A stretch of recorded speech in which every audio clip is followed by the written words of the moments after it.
Setelah dari Manado, Ratu mengajak Anda ke Kebun Raya Bogor dan melihat komplek pemakaman Belanda. Area tersebut merupakan salah satu area bersejarah yang ada di Kebun Raya Bogor. Di komplek ini terdapat makam-makam para tokoh yang mengabdikan hidupnya untuk Kebun Raya Bogor. Untuk informasi lainnya, sudah ada Lingga Arfian dari Tribunnews Bogor di sana. Selamat sore, Lingga. Ya, Ratu.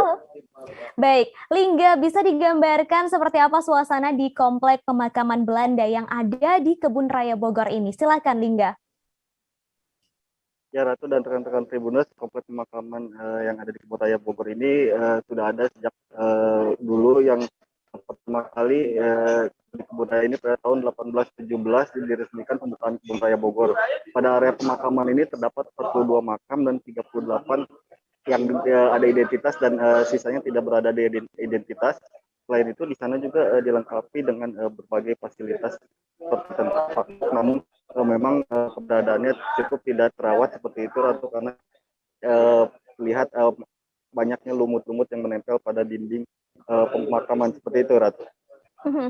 Kemudian tadi sudah disebutkan sedikit ada beberapa tokoh yang memang mengabdikan hidupnya begitu untuk Kebun Raya Bogor. Nah, boleh dijelaskan ada siapa saja yang dimakamkan di komplek makam Belanda tersebut, Lingga? Ya, Ratu, salah satu tokoh yang ada di sana adalah orang ahli biologi, kemudian ada juga Henry Coulthard dan Joseph van Helft, yaitu sebagai anggota The Netherlands Commission of Natural Science yang di Indonesia untuk budaya. Sedangkan makam tua itu yaitu Cornelis Potten yang pada tahun 2 Mei 1784. Selain itu juga banyak lagi tokoh caranya adalah makam Prof. Dr. AJGH Pontersman yang meninggal pada tahun 94. Itu merupakan makam terbaru yang memang dimakamkan di lokasi tersebut. Seperti itu, Ratu.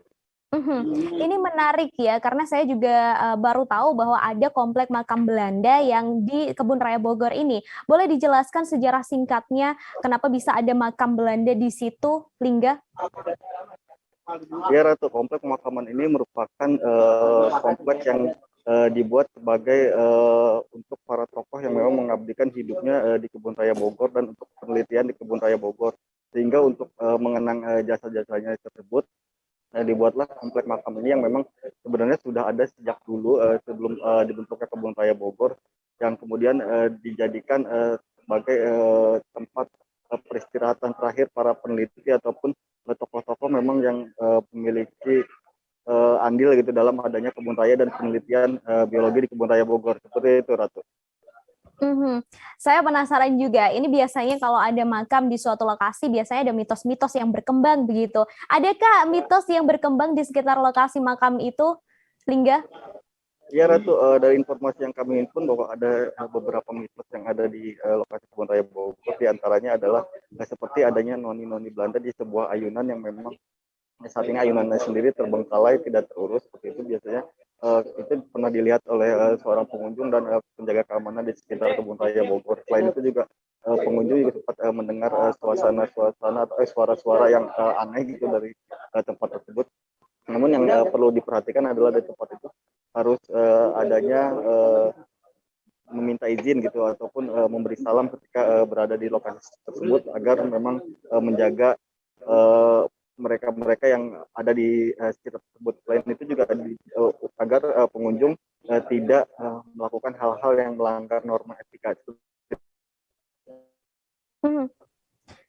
Baik. Baik, terima kasih Lingga atas informasinya hari ini dan juga rekomendasi lokasi wisatanya yang agak horor ya, Tribuners. Baik, tadi Lingga juga sempat melakukan wawancara dengan GM Corporate Communication Zainal Arifin. Berikut liputannya untuk Anda. Terima kasih Lingga.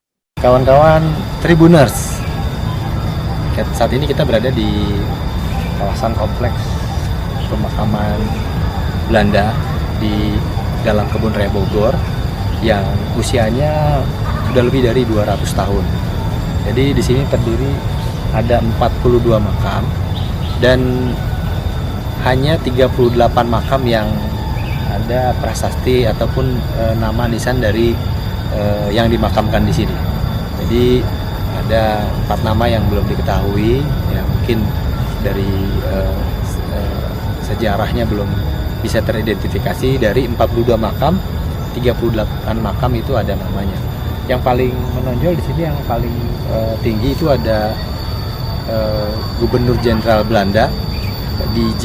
de Erens yang meninggal pada tahun 1836 sampai dengan 1840. Jadi memang ini salah satu kompleks pemakaman Belanda yang memiliki nilai sejarah tinggi yang perlu kita rawat dan kita. Terima kasih sudah nonton.